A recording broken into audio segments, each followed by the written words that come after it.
모두 자리에서 일어서서 찬송가 3장을 부르시면서 하나님께 예배하겠습니다. 찬송가 3장입니다.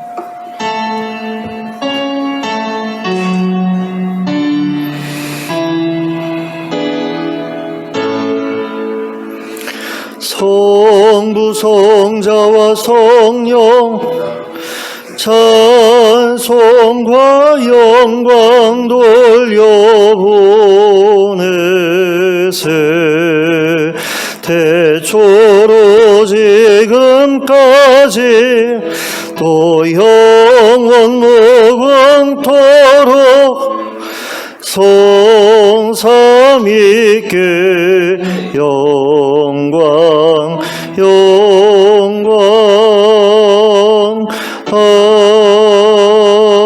아멘. 함께 기도하겠습니다. 사랑과 은혜가 풍성하신 하나님 아버지, 오늘 저에게 복된 주일을 허락하시고 이렇게 함께 모여 예배하게 하심을 감사합니다. 이 예배의 자리에 하나님 찾아와 주시길 원합니다. 그리고 저희를 만나 주시길 원합니다. 그래서 저희의 삶을 새롭게 하시고 하나님께서 기뻐하시는 모습으로 변화시켜 주시길 원합니다. 하나님, 저희가 하나님과 동행하는 삶을 살기를 원하는데 하나님께서 저희와 함께 하시는 모습을 늘 저희가 확인할 수 있기를 원합니다. 특별히 예배 가운데 성령으로 임하시는 것을 저희가 볼 수 있기를 원하고, 그 일을 통해서 저희의 마음이 새로워지고 저희의 삶이 놀랍게 변화되는 것을 경험할 수 있기를 원하오니 주님 이 시간 역사하여 주시옵소서.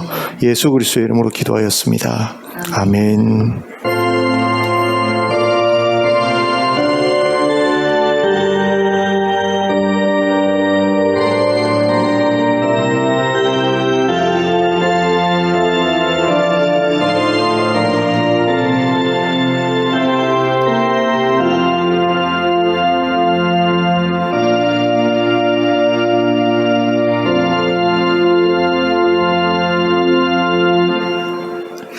찬송가 12장을 함께 찬송하시겠습니다.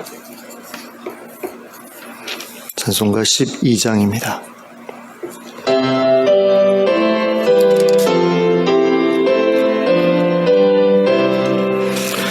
함께 주를 경배하세.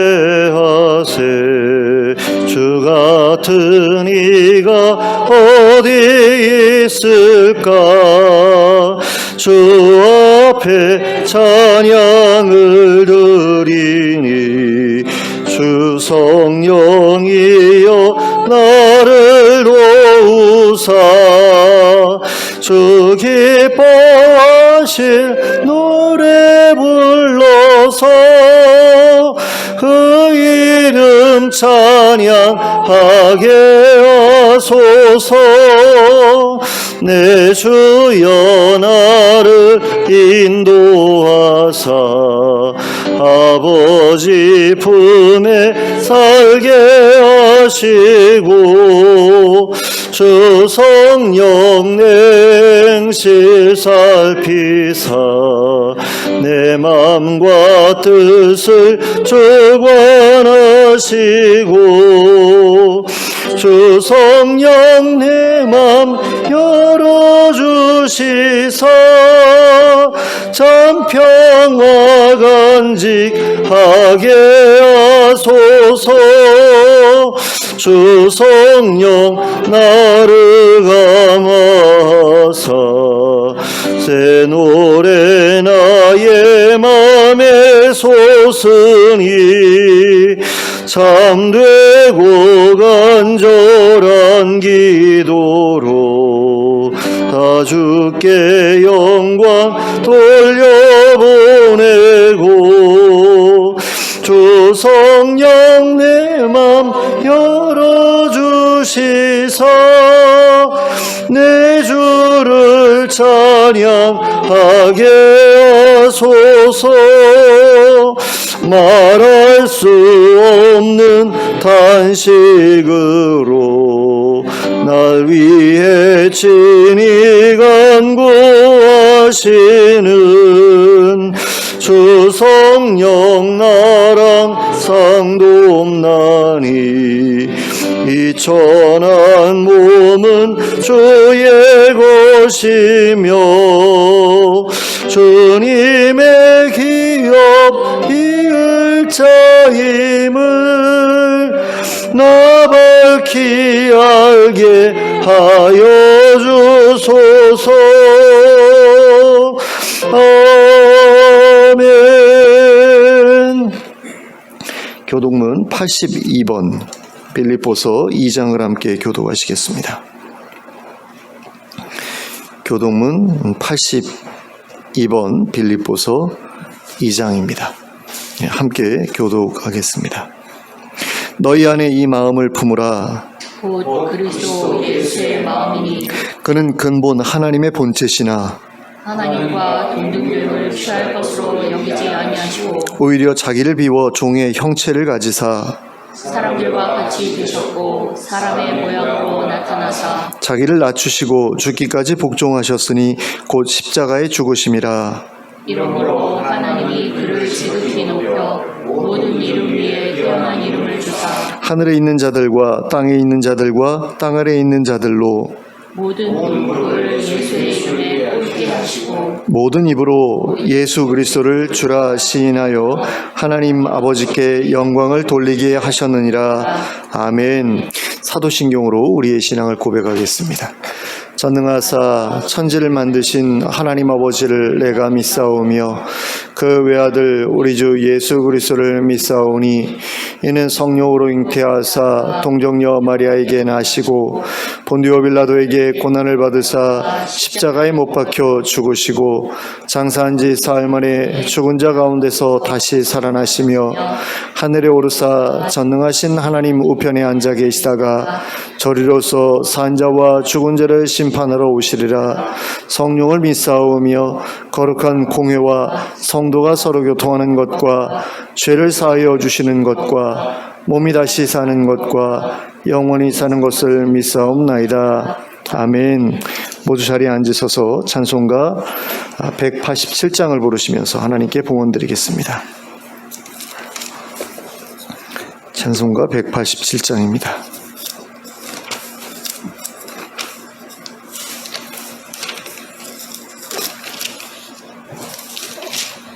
함께 찬송하겠습니다.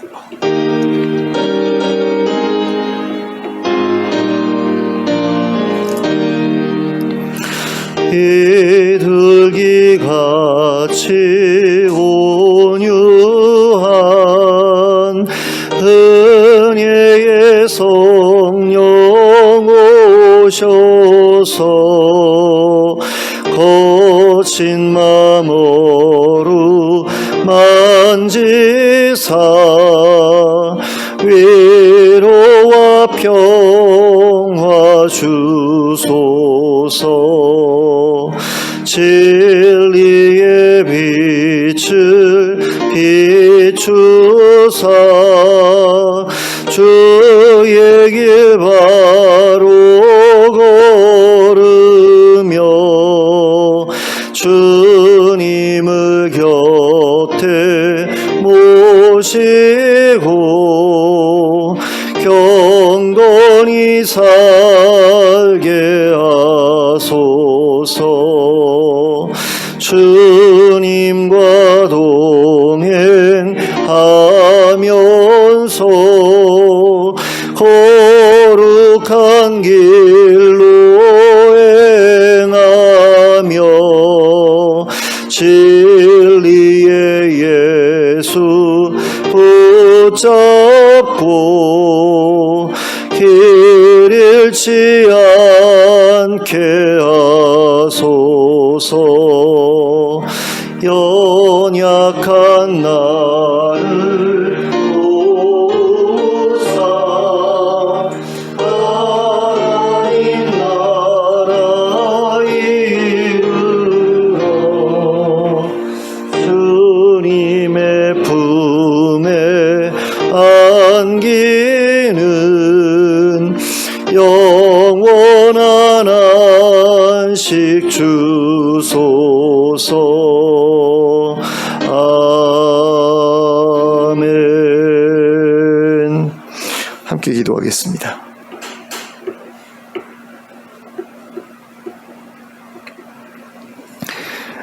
사랑의 하나님 아버지, 한 주간 동안 저희의 삶을 보살펴 주심을 감사합니다. 하나님께서 저희의 삶을 이끌어 주시고 또 보호해 주시고 또 필요한 것들을 공급해 주셔서 지금까지 살아왔음을 저희가 알고 또 감사를 드립니다. 하나님 아버지, 우리의 삶이 늘 하나님과 동행하는 삶이 되기를 원합니다. 또 하나님께서 기뻐하시는 삶이 될 수 있기를 원합니다. 그 삶을 위해서 저희가 무엇을 해야 할지를 고민하게 하시고 그 고민 가운데 계속해서 성숙해지고 또 변화되는 삶을 저희가 살아갈 수 있게 되기를 원합니다. 그래서 하나님 나라에 어울리는 하나님 나라 백성으로 잘 준비되게 하여 주시고, 그래서 하나님 나라의 앞에 섰을 때에 하나님 앞에 부끄러움 없이 설 수 있도록 허락해 주시고 또 잘 준비된 상태로 하나님 나라에 들어갈 수 있게 해주시기를 원합니다. 정말로 하나님 나라에서는 서로 해하거나 상하게 하는 일이 없다고 하는데, 하나님 아버지, 우리가 이 땅에서 살아가면서 너무나 거칠게 살아가고 있고 또 다투며 살아가고 있고 자신을 보호하기 위해서 사나워져가는 것을 그대로 내버려 둘 때가 참으로 많은 것을 봅니다. 그런 가운데에서 우리의 모습이 하나님 나라에 어울리지 않는 그런 맹수와 같은 모습으로 살아가고 있을 때가 너무나 많은 것을 봅니다. 하나님, 이 모습을 저희가 벗어버릴 수 있기를 원합니다. 정말 양과 같이 하나님께서 인도하시는 대로 잘 따라갈 수 있는, 그리고 다른 이들을 해할 수 없는 그런 존재가 될 수 있게 해주시고 오히려 많은 이들에게 나누고 베푸는 가운데 도움을 끼칠 수 있는 그런 모습으로 변해갈 수 있게 해주시기를 원합니다. 그래서 예수님 닮은 모습으로 살아갈 수 있도록 이 땅에서부터 잘 훈련되게 하시고 또 변화되게 하여 주시기를 원합니다. 그런 가운데 우리를 보는 많은 불신자들이 우리에게서 하나님 나라 백성의 아름다운 모습을 찾아볼 수 있게 하여 주시고, 그럼으로써 하나님 나라의 매력을 느끼게 하여 주시고 거기에 동참하기를 원하는 그 불신자들이 계속해서 늘어날 수 있도록 인도해 주시기를 원합니다. 그래서 저희의 전도가 말이 아니라 저희의 삶에 있게 하여 주시고 그 삶의 변화를 통해서 많은 이들을 하나님께로 인도할 수 있는 귀한 사역자들이 될 수 있도록 인도해 주시기를 원합니다. 또 하나님 아버지, 이 교회가 하나님의 뜻 가운데에서 바로 세워져 가게 하여 주시기를 원합니다. 하나님의 말씀이 바로 선포되게 하여 주시고 또 그 말씀대로 살아가는 성도들이 점점 더 늘어나게 하여 주시고, 그래서 불신자들 앞에 정말 하나님 나라의 아름다움을 보여줄 수 있는 그런 교회로 세워져 갈 수 있도록 그렇게 해주시고, 그런 모습들이 변질됨이 없이 계속 이어져 나갈 수 있게 허락하여 주시길 원합니다. 또 해외 여러 곳에서 사역하고 계시는 선교사님들과 선교단체들을 기억해 주시고 또 국내에서 사역하고 있는 선교사님들, 선교단체들도 기억해 주시길 원합니다. 그리고 정말 힘들고 어려운 이들을 돕기 위해 세워져서 운영되고 있는 NGO 단체들도 기억해 주셔서 그들의 사역을 통해서 많은 어려움 가운데 있는 사람들이 구원을 얻을 수 있게 해주시길 원합니다. 굶주리는 자들에게 먹을 것이 주어지고 또 여러 가지 경제적인 어려움으로 고통받고 있는 이들에게 경제적인 도움이 흘러 들어갈 수 있는 그런 사역들이 그들을 통해서 힘있게 펼쳐지게 하여 주시길 원합니다. 특별히 우리 교회가 후원하고 있는 여러 선교사님들을 기억해 주시되 특별히 이집트의 이연약 선교사님과 또 알바니아의 김재설 선교사님 가정들을 기억해 주시고 또 김디모데 목사님 기억해 주시고 그들이 섬기는 교회와 선교단체들을 기억해 주셔서 그들의 사역이 아름다운 열매를 맺게 하여 주시고 많은 이들이 하나님의 손길을 그들을 통해서 경험할 수 있도록 역사하여 주시길 원합니다. 또 하나님 아버지, 이 나라를 기억하시고 이 나라의 어려움들을 하나님께서 헤아려 주시고 또 해마다 경제적인 어려움 때문에 굶주리고 또 굶어 죽어가고 있는 또 자살을 선택하는 많은 이들을 불쌍히 여겨주시고 그들의 필요를 채워주시고 이 나라가 하나님 나라를 닮아가는 가운데 복지제도가 온전하게 작동함으로 말미암아 그 어떤 이들도 그 혜택으로부터 소외되는 일들이 없도록 하나님 역사해 주시길 원합니다. 그래서 매년마다 이렇게 희생자가 나오고 있는 그런 현실이 바뀌어지게 하시고, 그래서 정말로 많은 이들이 삶의 소망을 가지고 살아가는 그런 나라가 될 수 있도록 역사해 주시길 원합니다. 그리고 세계 여러 곳에서 벌어지고 있는 천재지변이나 전쟁들을 하나님께서 중단시켜 주시고, 더 이상 그런 일들로 고통받지 않는 그런 세상이 속히 이룰 수 있도록 예수 그리스도를 빨리 세상에 보내주시길 원합니다. 그래서 이 세상의 모든 악행이 멈추어지고 또 하나님의 심판이 이루어지는 가운데 하나님 나라가 세워지는 그런 역사가 속히 일어날 수 있도록, 우리 세대에 일어날 수 있도록 역사하여 주시옵소서. 또 하나님, 저희가 이 시간에 드리는 예배를 하나님 기쁘게 받아주시기를 원합니다. 저희가 드리는 찬양과 기도와 예물을 하나님께서 기쁘게 흠양하여 주시고, 또 저희가 드리는 예물이 하나님의 뜻 가운데서 온전히 사용되게 하여 주시고 정말 필요한 사람들에게 흘러가게 하여 주시기를 원합니다. 그리고 또 이 시간에 하나님께서 하늘의 신령한 복으로 저희에게 복 주실 때 하나님의 말씀으로 저희에게 은혜를 끼쳐 주시고 저희의 마음이 새로워지는 변화를 경험할 수 있도록 이렇게 해주시고, 저희의 마음이 기쁨 가운데 놀라운 그런 감사에 사로잡히는 그런 역사가 이 시간 일어날 수 있도록 하나님 허락하여 주시옵소서. 이 모든 말씀을 예수 그리스도의 이름으로 기도하였습니다. 아멘.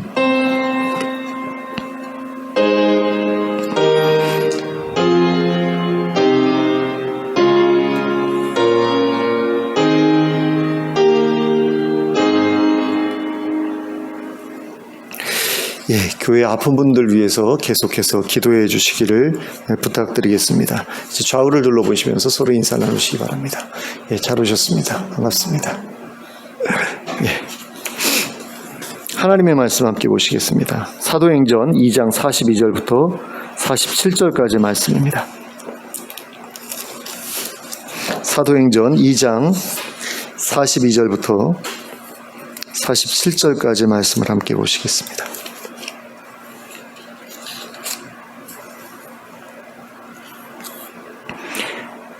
함께 합독하도록 하겠습니다. 시작.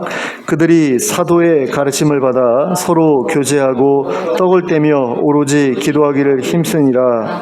사람마다 두려워하는데 사도들로 말미암아 기사와 표적이 많이 나타나니 믿는 사람이 다 함께 있어 모든 물건을 서로 통용하고 또 재산과 소유를 팔아 각 사람의 필요를 따라 나눠주며 날마다 마음을 같이하여 성전에 모이기를 힘쓰고 집에서 떡을 떼며 기쁨과 순전한 마음으로 음식을 먹고 하나님을 찬미하며 또 온 백성에게 칭송을 받으니 주께서 구원받는 사람을 날마다 더하게 하시느냐라. 아멘. 오순절에 베드로 사도의 말을 듣고 세례를 받아 신도가 된 사람들은 무려 3,000명에 이르렀습니다. 그리고 그들은 그때로부터 사도들에게 가르침을 받아 서로 교제하고 떡을 떼며 오로지 기도하기를 힘썼습니다. 그런데 여기에서 떡을 떼었다고 하는 것은 식사를 함께 했다는 의미로 볼 수도 있지만 성찬을 함께 나누었다는 의미로 볼 수도 있습니다. 그래서 현대인의 성경을 보시면 떡을 떼었다라고 번역하지 않고 성찬을 했다 라고 그렇게 번역하고 있는 것을 볼 수 있습니다. 그리고 오로지 기도하기를 힘썼다고 하는 것은 예수님의 제자들이 그랬던 것처럼 성령님의 임하심을 위해 간절히 기도했다는 것을 의미합니다. 그러니까 이것이 의미하는 것이 무엇이냐면 유대교에 있다가 기독교인이 된 그 사람들, 어떻게 보면 초신자라고 말할 수 있는 그 사람들도 교회에 가입하자마자 세례를 받자마자 성령님의 임하심을 위해서 기도하기 시작했다라는 거죠.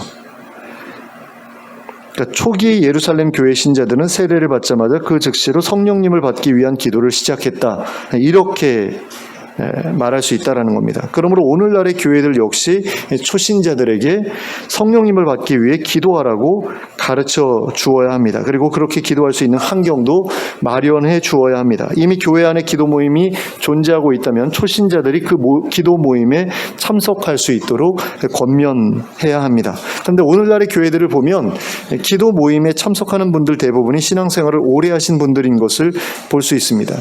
교회 기도 모임에서 초신자분들은 찾아보기가 어렵죠. 금요철야가 보통 교회 공식적인 기도 모임인데 그 모임에 참석하는 분들 보면 다 권사님들 그리고 뭐 직분을 가진 임직자분들 이런 분들이지 초신자분들은 주일 예배 한 번 나오는 것도 사실 힘들어하는 경우가 많습니다. 쉽지 않은 일이죠. 평생 주일이면은 그 이불 속에서 뒹굴거리던가 아니면 야외에 나가서 놀던가 이런 것으로 이제 그 익숙해져 있던 분들인데 그런 분들한테 주일날 좋은 시간에 교회에 나와서 1시간 동안 예배를 드려라. 이거 정말 쉽지 않은 일일 수가 있거든요. 근데 그런 분들한테 금요 기도회에도 참석을 해라 라고 하는 것은 어떻게 보면은 굉장히 과도한 부담을 안겨주는 그런 일처럼 느껴질 수도 있습니다. 하지만 그럼에도 불구하고 우리는 초신자분들에게 기도 모임에 참석해서 성령님의 임하심을 구하라고 권면해 주어야 합니다. 그 이유가 무엇인가라고 했을 때 성령님의 임하심을 경험하는 것만큼 믿음을 든든히 세워주는 것이 없기 때문입니다. 또 성령님의 임하심을 경험하는 것만큼 경건치 못했던 삶에서 벗어나 의롭고 경건한 삶을 살아갈 수 있게 해주는 것이 없기 때문입니다. 사실 많은 사람들이 이제 교회에 새로 나올 때에 그 나오는 이유를 보면 뭐 친한 사람들이 이제 교회 나와봐라 그러기 때문에 나오는 경우도 있지만 어떤 분들 같은 경우는 내 힘으로 끊을 수 없는 어떤 중독이라든가 안 좋은 습관들을 끊기 위해서 나오는 경우도 많거든요. 근데 그렇게 나왔는데 막상 주일 예배를 이제 매주마다 드려도 삶의 변화가 일어나지 않는 경우가 대부분이잖아요. 굉장히 많잖아요. 사람이 그렇게 쉽게 변하는 그 존재가 아니지 않습니까? 근데 그런 쉽게 변하지 않는 존재가 쉽게 변화될 수 있게 되는 계기가 무엇이냐라고 할 때에 성령님의 임하심을 경험하는 것이다라는 거죠. 그래서 내가 어떤 중독이라든가 습관으로부터 내가 벗어나기 위해서 교회를 나왔다라고 했을 때에는 반드시 그런 기도 모임에 참석하는 일들이 필요하다라고 말할 수 있다라는 겁니다. 근데 교회에서 운영하는 기도 모임에 참석하라고 권면해야 되는 이유가 뭐냐? 초신자분들이 성령님의 임하심을 위해 기도할 만한 기회를 갖는다는 게 쉽지 않은 일이기 때문에 그렇습니다. 그러니까 자기 혼자서 어떤 기도의 습관을 들여서 꾸준하게 기도한다라는 게 쉽지 않은 일이라서 그렇다라는 거죠. 그래서 공식적인 기도 모임에 참석하는 것이 도움이 된다. 그런 점에서 이제 교회에서 운영하는 기도 모임에 참석하라는 것이지 나 혼자서도 충분히 기도할 수 있다. 그리고 교회가 아니더라도 내가 함께 기도할 사람들이 있다. 그래서 기도 모임을 우리끼리 만들어서 운영할 수 있다. 그러면 굳이 공적으로 운영하는 기도 모임에 참석하지 않더라도 전혀 문제가 되지 않죠. 또 그 목요일이나 뭐 이런 때 이제 찬양 집회 같은 것이 열리는 그런 교회들에 참석해서 거기서 이제 기도하는 것도 굉장히 도움이 되는 일이라고 할 수 있습니다. 그래서 교회는 초신자분들에게 예배에 참석하는 것만 강조하지 말고 기도 모임에 참석해서 성령님의 임하심을 구하도록 하는 일에도 신경을 써야 합니다. 그리고 초신자분들도 기도 모임에 참석하는 것을 부담스럽게만 생각하지 말고 성령님을 받을 수 있는 귀한 모임으로 여길 필요가 있습니다. 그리고 기도 모임에 꾸준히 참석하며 간절히 기도하는 가운데 성령님의 임하심을 경험해야 합니다. 그것이 신앙생활의 기본이기 때문입니다. 그런데 교회에서 그것을 기본이라고 이야기하지 않죠. 그러니까 신앙생활의 기본은 세례받는 거, 또는 성경 공부하는 거, 제자 훈련에 참석하는 거, 양육 모임에 참석하는 거 이런 것들을 이야기하는데 지금 예루살렘 교회의 초신자들이 무엇부터 했느냐라고 했을 때 세례부터 받았죠, 물론. 근데 세례 교육이 없었던 이유는 무엇이냐? 그들은 유대교에서 이미 하나님에 대해서 다 배웠고 그리스도에 대해서 알고 있기 때문에 특별한 어떤 초신자 교육이 필요가 없었겠죠.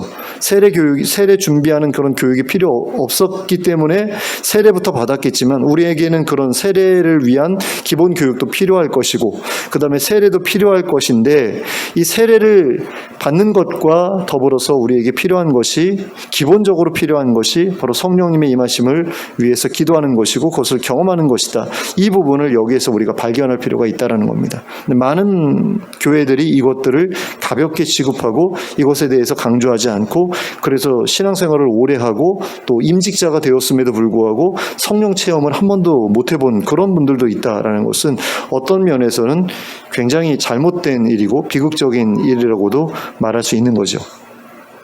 자, 새로운 신도들에게 가르침을 베푸는 일과 더불어서 사도들이 매진했었던 일은 하나님 나라의 복음과 예수님의 부활을 전하는 일이었습니다. 그리고 그러한 과정에서 사도들을 통해 많은 기사와 표적이 나타났고 이 일은 많은 사람들을 두렵게 했습니다. 그런데 우리가 보는 개역 개정 성경에서는 사람들이 두려워했다는 내용이 먼저 나오고 그 다음에 사도들이 기사와 표적을 행했다는 내용이 나오는 것을 볼 수 있습니다. 하지만 표준 세번역 성경이나 공동번역 성경에서는 사도들이 기사와 표적을 행했다는 내용이 먼저 나오고 그 다음에 사람들이 두려워했다는 내용이 나옵니다. 그러니까 사도들이 기사와 표적을 행했기 때문에 그것을 본 사람들이 두려워했다라는 거죠. 이게 제가 볼 때는 맞는 순서 같습니다. 그리고 그 다음에 이어지는 내용들을 보면 그 역시도 사도들로 인해 많은 기사와 표적이 나타났기 때문에 가능했던 일이었다고 볼 수 있습니다. 그러면 사도들의 가르침과 더불어서 사도들의 기사와 표적으로 인해 신도들에게 나타났던 변화에는 어떠한 일들이 있었습니까? 본문에서 가장 먼저 언급하고 있는 것은 바로 공동체적인 삶으로의 변화였습니다. 44절과 45절 말씀을 함께 보시겠습니다. 믿는 사람이 다 함께 있어 모든 물건을 서로 통용하고 또 재산과 소유를 팔아 각 사람의 필요를 따라 나눠주며, 자, 여기에서 믿는 사람이 다 함께 있었다는 것은 믿는 사람들이 다 함께 지냈다라는 말입니다. 그래서 다른 번역 성경들을 보면 믿는 사람들이 다 함께 지냈다 라고 그렇게 번역하고 있습니다. 그리고 모든 물건을 서로 통용했다는 것은 모든 물건을 모두가 함께 공유해서 사용했다는 그런 의미입니다. 그리고 재산과 소유를 팔아 각 사람의 필요를 따라 나눠줬다는 것은 뭐 재산을 팔아가지고 다 들어오면서 그 교회에다 헌납해가지고 다 똑같이 공평하게 나눠줬다라는 그런 이야기가 아닙니다. 그거는 일종의 공산주의 같은 거죠. 그게 아니라 재산과 소유를 팔아 남긴 돈을 공동재정으로 관리하면서 사람들이 필요할 때마다 그 필요에 따라 나눠주었다는 말입니다. 그리고 오늘날의 기독교인들은 이러한 삶의 방식을 가리켜 공동체 생활이라고 부르고 있습니다. 그리고 오늘날의 많은 기독교 공동체들은 실제로 본문에 기록된 것과 같은 방식으로 공동체 생활을 영위하고 있는 것을 볼 수 있습니다. 하지만 우리는 초기 예루살렘 교회의 모든 신도들이 이와 같은 삶의 방식으로만 살아가지는 않았을 것이라는 점을 기억할 필요가 있습니다. 그러니까 초기 예루살렘 교회의 모든 신도들이 다 똑같이 이 방식으로만 살았다? 이건 아니다라는 거죠. 왜냐하면 당시의 기독교인들 중에는 노예들도 있었잖아요. 그리고 그들의 주인들 중에는 기독교인이 아닌 사람들도 있었을 겁니다. 그런데 그런 경우에 어떻게 그 노예가 자기 마음대로 자기 집에서 나와서 다른 교인들과 함께 공동체 생활을 할 수 있었겠느냐라는 거죠. 그거는 불가능한 일이잖아요. 그렇기 때문에 초기 기독교인들은 모두가 다 공동체 생활했다 이렇게 보아서는 안 된다라는 거죠. 그렇게 공동체 생활을 하는 사람들도 있었고 그렇지 않은 사람들도 있었다 이렇게 보는 것이 맞다라는 겁니다. 그러므로 어떤 사람들이 말하는 것처럼 모든 기독교인들은 초기 교회의 신도들처럼 공동체 생활을 해야만 한다고 말하는 것은 옳지 않습니다. 반면에 이와 같은 공동체 생활을 하는 것을 보면서 야 저거 이상하다, 저거 이단 아니야? 또는 뭐 너무 지나친 거 아니야? 과도한 거 아니야? 이런 식으로 말하는 것도 옳지 않다고 할 수 있겠습니다. 성도들마다 각자의 부르심이 다르고 각자의 상황이 다르기 때문에 모두 다 같은 방식으로 살아야만 한다고 말하는 것은 편협한 주장이지요. 그러므로 공동체 생활을 하는 사람이나 하지 않는 사람이나 서로에 대해서 존중하는 태도를 가질 필요가 있습니다. 하지만 분명한 것은 이러한 공동체적인 삶의 방식이 하나님 나라의 백성으로서 자신을 준비해 가는데 굉장히 도움이 되는 방식이다라는 겁니다. 두 사람이 부부가 되어서 한 가족으로 살아가는 것도 쉽지 않은데 여러 가족이 함께 모여 공동체로 살아간다고 하는 것은 더더욱 어려운 일일 수밖에 없습니다. 그렇게 여러 가족들이 함께 모여 살아가다 보면 한 가족으로 살아갈 때보다 더 많은 차이와 더 많은 충돌을 경험할 수밖에 없게 되죠. 그런데 그런 상황 속에서 어떻게 해서든 양보하고 용서하고 맞지 않는 것을 서로 맞추어 가고자 노력하다 보면 자신의 모난 성품을 더욱더 확실하게 다듬어 갈 수 있게 되는 것입니다.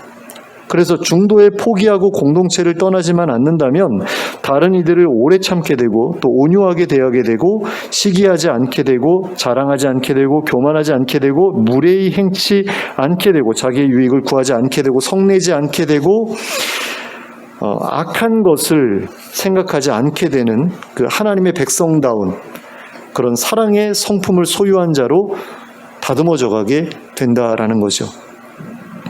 그러니까 자신의 모난 부분을 다른 사람들의 모난 부분과 함께 비벼가지고 다듬어 나갈 수 있는 어떤 그런 장이 그 공동체 생활을 하는 가운데 열려지게 된다라는 겁니다. 근데 그런 게 아니고 그냥 나 혼자서 내 맘대로 살아간다. 그러면 다른 사람들과의 접촉도 별로 없고 관계도 별로 없고 그렇다라고 한다면 그 사람은 그 다듬어져 갈 수 있는 어떤 그런 기회를 얻을 수가 없겠죠. 그래서 요즘에는 이제 혼자 사는 사람들이 점점 늘어나고 있기 때문에 그것보다 같이 사는 게 더 낫다라고 말하는 것에 대해서 뭐 사람들이 이제 꼰대스럽다, 뭐 그 시대착오적이다, 뭐 이런 식으로 이야기를 하지만 솔직히 이야기를 하면 공동체 생활을 해본 사람과 해보지 않은 사람들의 어떤 그런 그 사회적인 그 능력, 관계 맺는 능력 이런 부분에서는 확실한 차이가 있는 것을 우리가 볼 수 있죠. 그러니까 자녀를 키워본 사람과 키워보지 않은 사람들 사이에도 차이가 있는 것을 보게 되는데 이런 것들을 요즘에는 굉장히 부정적으로 이야기를 하거든요. 근데 그렇지가 않은 것을 봅니다. 정말로 이게 쉽지가 않은 일이라서 그래요. 저희 같은 경우도 이제 그 DTS라고 해가지고 예수전도단에서 운영하는 그 예수제자 훈련학교에서 공동체 생활을 경험해 본 적이 있는데 정말 쉽지 않아요. 그러니까 나하고 성격이 다른 사람들이 정말 떼거지로 이렇게 모여 있는데 거기서 나갈 수도 없거든요. 그러니까 도망칠 수도 없고 어쨌든 그 과정이 끝날 때까지는 거기서 버텨야 되는 거예요. 근데 버티다 보면 내 부족한 부분, 내 연약한 부분, 그것이 어떤 부분인지 분명하게 이제 알게 된다라는 거죠. 이게 굉장히 재미있는 일도 경험한 적이 있는데 그 성격 검사를 해가지고요. 그 디스크 유형 검사라는 게 있어요. 그래서 다혈질, 담즙질, 뭐 우울질, 점액질 해가지고 4가지 이제 성격으로 구분해서 이렇게 다 그 성격마다 이제 한 번씩 다 앞에 나와서 서게 한 거예요. 그런데 저는 이제 담즙질로 떴거든요. 담즙질은 이제 그 성격이 급하고 그 일중심적인 사람들이에요. 그런데 저하고 이렇게 공동체 생활하면서 다 한 번씩 부딪혔던 사람들이 점액질들 앞에 나와 서십시오 하는데 다 나오는 거예요. 근데 그 사람들은 어떤 사람들이냐면 관계 중심적인 사람들이고 일의 속도가 좀 느린 사람들이에요. 성격이 좀 느긋한 사람들이에요. 근데 그 사람들하고 저는 굉장히 안 맞는 성격인 거죠. 근데 그런 것들이 그런 공동체 생활을 하면서 이렇게 다 드러나게 되거든요. 그러면서 아, 저런 방식으로 살아가는 사람들도 있구나라는 것을 알게 되고 그런 사람들을 참을 수 있게 되고 그러다 보면 사회성도 조금 더 좋아지게 되고 하나님 나라 백성으로서 이제 하나님 나라에 들어가서 살아갈 때에 다른 사람들을 힘들게 하지 않을 수 있는 그런 성품으로 다듬어져 갈 수가 있게 되는 거죠. 그래서 사실 이 디스크 유형 검사는 부부관계가 좋지 않은 사람들에게 서로 이렇게 서로의 성품을 이해시키기 위한 어떤 그런 도구로서 만들어졌고 또 이것이 선교사님들에게도 굉장히 도움이 된다라고 해가지고 선교사님들을 훈련하는 데에도 이런 검사 방식을 통해서 자신의 성격을 확인하게 하는 그런 도구로 사용되고 있거든요. 그래서 어떤 미국 사람들 같은 경우 이제 중남미에 선교를 하러 가게 되면 거기 사람들을 참을 수가 없는 거예요. 왜냐하면 너무 느긋한 데다가 또 관계 중심적이잖아요. 근데 이제 일 중심적이고 일의 속도가 빠른 사람들이 거기 가가지고 이제 살아가다 보면 사람들끼리 이렇게 지나가다가 만났을 때 서로 이제 인사 나누느라고 그 시간을 많이 보내잖아요. 그걸 견딜 수가 없는 거예요. 나는 빨리 일하러 가야 되는데 그래서 잘 지냈냐 그러고서 이제 바로 헤어져야 되는데 붙잡고서 놔주질 않으니까 너무 힘든 거예요. 그리고 사람이 지금 다쳐가지고 죽어가고 있어요. 그래가지고 전화를 걸면 그 응급의료 담당하는 사람들이 너무 느긋하게 이제 오는 거죠. 그 사이에 사람 죽어가고 있는데 못 견디는 거예요. 그러니까 그런 데서 이제 적응해서 선교를 하려면 그런 부분들을, 그 지역 사람들의 성품들을 이해해야 되기 때문에 그런 것들을 배우는데, 이게 선교사님들에게만 필요한 게 아니라 우리한테도 필요한 것이고, 특별히 공동체 생활을 하다 보면 이런 것들을 우리가 알아야 될 필요성을 더욱더 크게 느끼게 되거든요. 근데 그래서 공동체 생활을 하다 보면 이런 것들을 다 배우게 되는 어떤 그런 그 교육 과정들을 거치게 되는 것 같아요. 그래서 공동체 생활을 하는 것이 하나님 나라 백성으로 준비되어 가는 데 있어서 굉장히 좋은 방법이라는 것을 여러분들이 좀 아셨으면 좋겠고요. 기회가 닿으면 한번 그 기독교 공동체에 들어가서 그 일정 기간 동안 그 공동체 생활을 경험해 보시는 것도 굉장히 좋은 일이라고 할 수 있겠습니다. 그래서 우리나라 같은 경우는 이제 예수원이라는 그런 그 기독교 공동체가 있잖아요. 강원도에. 그런데 한번 들어가서 생활해 보시는 것도 괜찮을 것 같아요. 한 달 정도 이렇게 살아보시던가, 아니면은 거기에 이제 구성원들의 그 허락을 받으면 6개월이나 뭐 1년도 살아볼 수 있다고 그러는데, 그런 것들이 여러분들의 어떤 그 성숙에 굉장히 도움이 될 거라는 생각이 듭니다. 자, 그 다음으로 초기 예루살렘 교회 신도들이 보여주었던 변화된 모습은 날마다 마음을 같이하여 성전에 모이기를 힘쓰고 또 가정에서도 모이기를 힘썼던 것이었습니다. 그들은 성전에서는 하나님을 경배했고요, 집에서는 성찬을 나누고 함께 식사하며 하나님을 찬미했습니다. 그런데 여기에서 주목해야 할 것이 무엇이냐면, 이 사람들이 날마다 마음을 같이해서 모이기를 힘쓸 때에 그 모임의 목적을 하나님을 경배하고 찬미하는 일에 두었다라는 겁니다.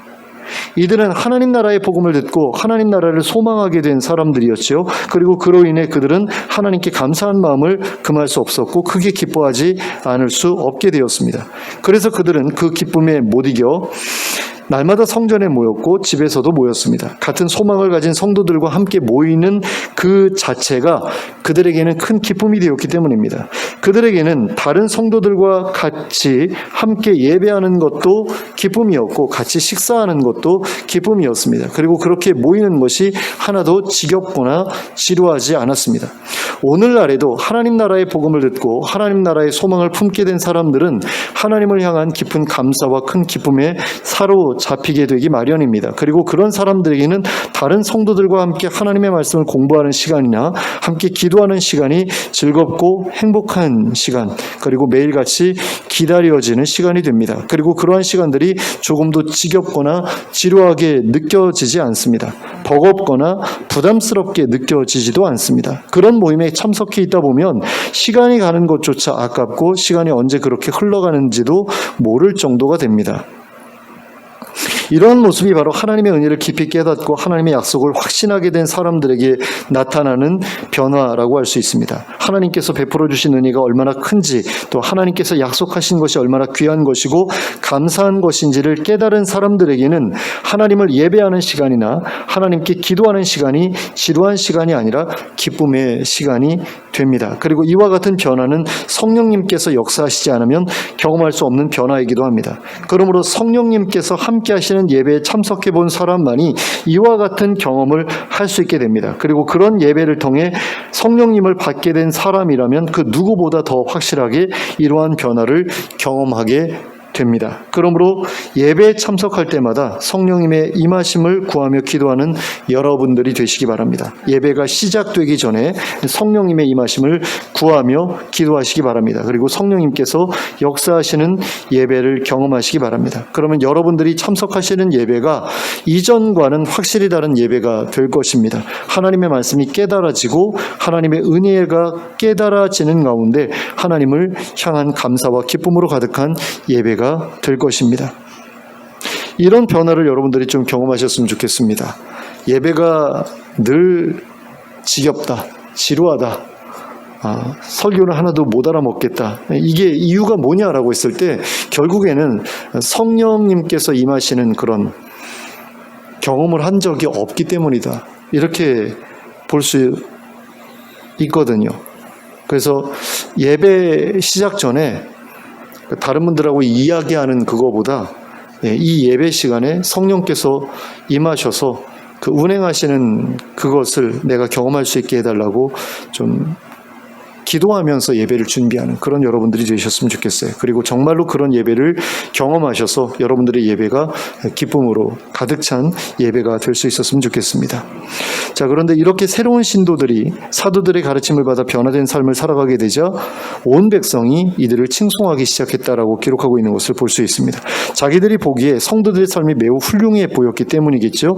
그래서 그 모습을 보고 예수님을 믿게 되는 사람들이 점점 늘어나기 시작했다라고 기록하고 있습니다. 그런데 여기에는 우리가 한번 생각해 보아야 할 것이 있습니다. 그것은 이 당시에 유대교 내부의 분위기가 예수님의 제자들을 배척하는 분위기였다라는 겁니다. 특히나 유대 종교 지도자들은 예수님이 그리스도라는 사실을 부정했을 뿐만 아니라 하나님의 선지자라는 사실조차도 부정했습니다. 그리고 이것은 일반 유대인들에 대해 가장 큰 영향력을 가지고 있었던 바리새파 사람들 역시 마찬가지였습니다. 그럼에도 불구하고 바리새인들은 유대인들이 교회에 가입하는 것을 막을 수가 없었습니다.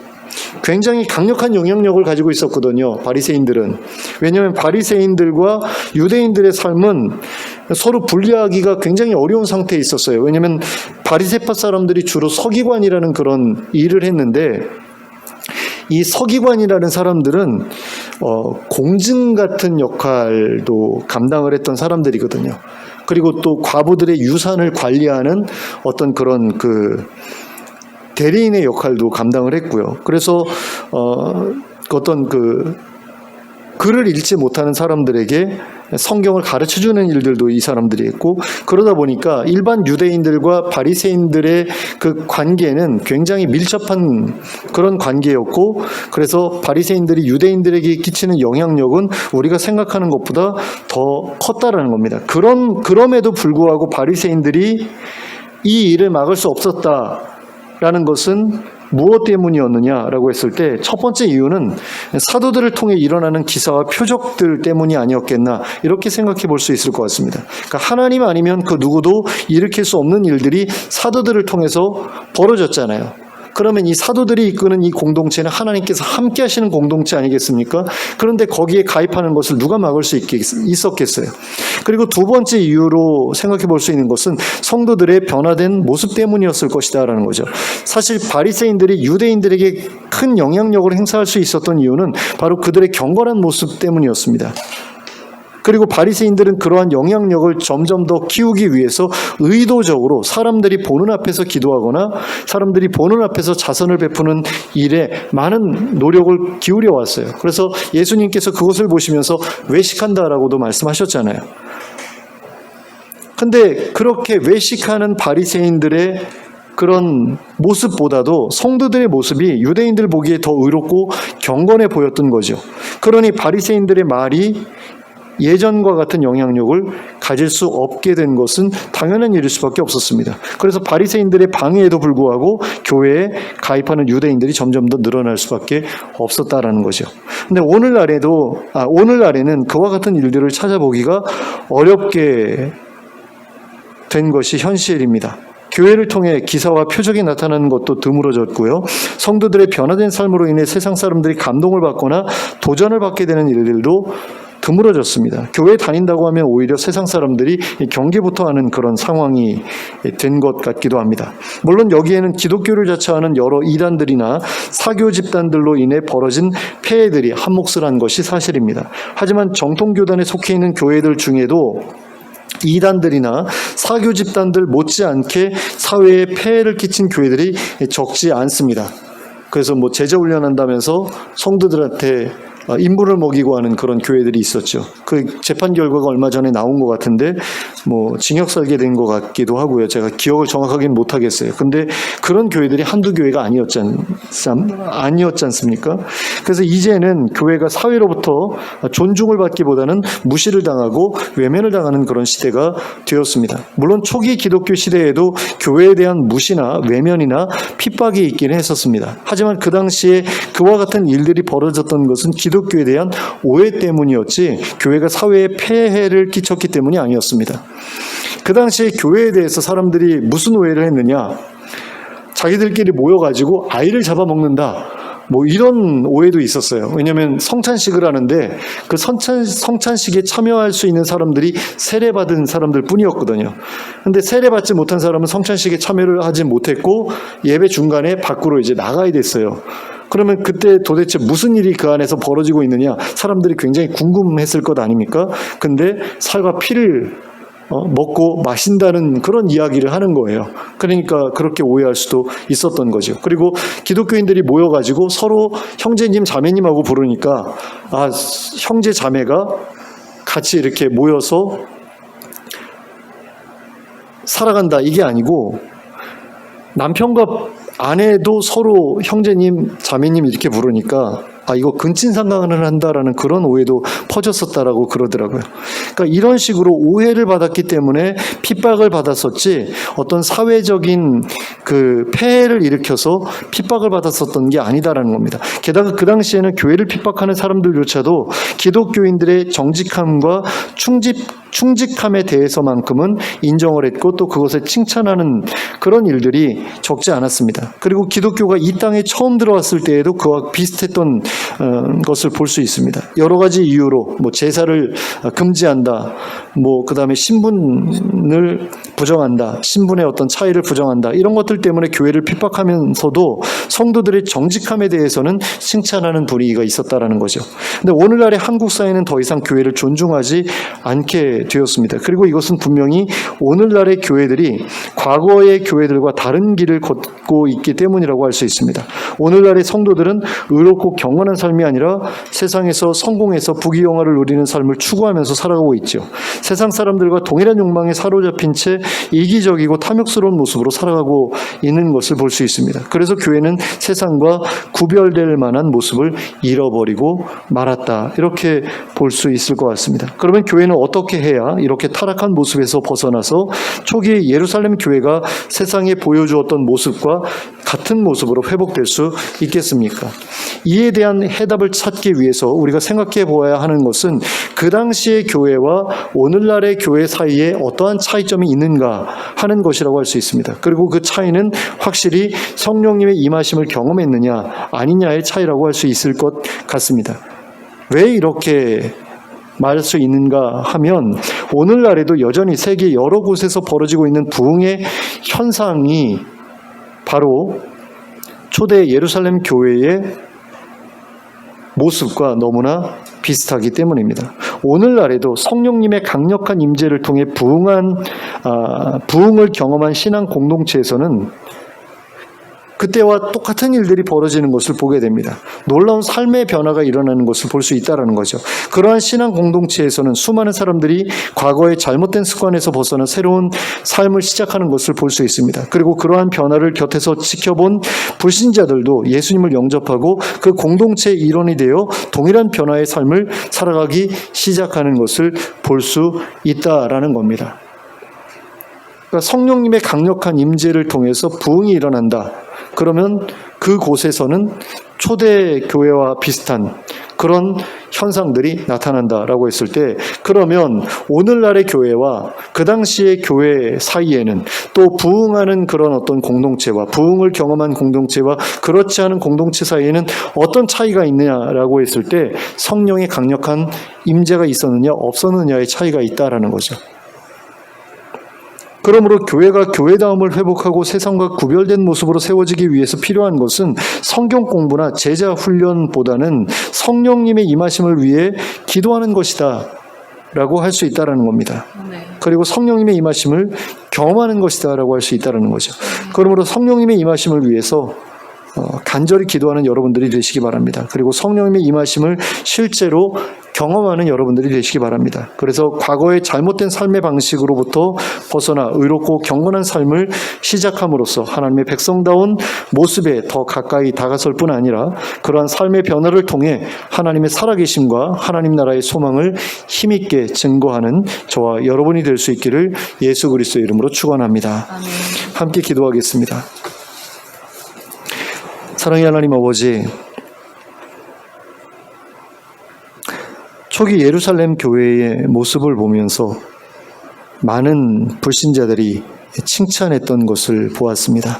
하나님, 우리의 변화된 모습을 보면서 많은 사람들이 우리를 존중하는 것을 우리가 볼 수 있었으면 좋겠습니다. 그런데 오늘날의 교회들은 사회로부터, 세상으로부터 존중받지 못하는 그런 방향으로 나아가고 있습니다.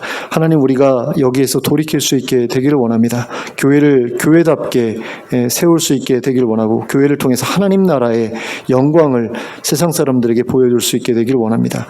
그러기 위해서 우리에게 가장 필요한 것이 무엇인지를 오늘의 말씀을 통해 다시 한번 확인하게 되었습니다. 하나님 성령님의 강력한 임하심을 경험하는 것 외에는 하나님 우리의 삶을 변화시킬 수 있는 방법이 없고, 또 교회를 새롭게 할 방법이 없음을 우리로 온전히 기억하게 하시고, 그것을 가슴에 새기고 그것을 위해서 기도하는 저희들 되게 하여 주시옵소서. 그래서 성령님의 강력한 임재를 체험하고 그 일을 통하여서 나의 삶을 변화시키고, 또 나의 가정을 변화시키고, 나와 관계 맺은 모든 사람들을 하나님께로 인도할 수 있는 그런 강력한 증거자가 될 수 있도록 저희를 변화시켜 주시옵소서.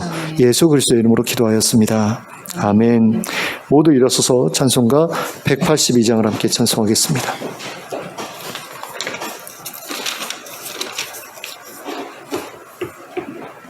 찬송가 182장 함께 찬송합니다.